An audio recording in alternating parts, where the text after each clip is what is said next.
ಆತ್ಮೀಯ ಸ್ನೇಹಿತ ಬಂಧುಗಳೇ, ಶ್ರೀ ಮಳೆಯೋಗೀಶ್ವರ ಶಿವಾಚಾರ್ಯ ಸ್ವಾಮೀಜಿಗಳು ಮಾನಿಹಳ್ಳಿ ಪುರವರ್ಗ ಮಠ ಹಿರೇಹಡಲಗಿ ಸಾನ್ನಿಧ್ಯ ದೇವರುಗಳಾದ ಈ ಮಹಾತ್ಮರು ಧರ್ಮದ ಕುರಿತು ತುಂಬ ಅದ್ಭುತ ಮತ್ತು ಸ್ವಾರಸ್ಯಕರವಾಗಿ ಜನಮನ ಮುಟ್ಟುವಂತೆ ಒಂದು ಮಾತನ್ನು ಹೇಳಿದ್ದಾರೆ.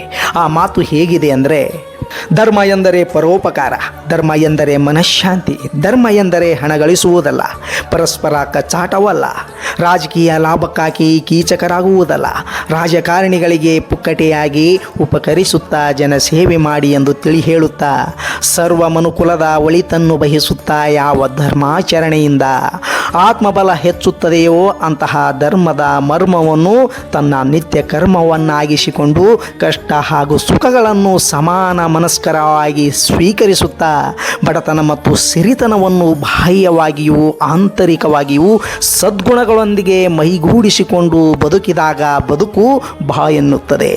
ಈ ಗುರುವಿನ ಈ ಹಿತವಚನದ ಅರ್ಥವನ್ನು ಅರ್ಥೈಸಿಕೊಂಡು ಅಧರ್ಮಿಗಳು ಧರ್ಮದ ಮಾರ್ಗದಲ್ಲಿ ಸಾಗಲಿ ಅಂತ ನಾನು ಸಹ ನಿಮ್ಮಲ್ಲಿ ಕೇಳಿಕೊಳ್ಳುತ್ತೇನೆ.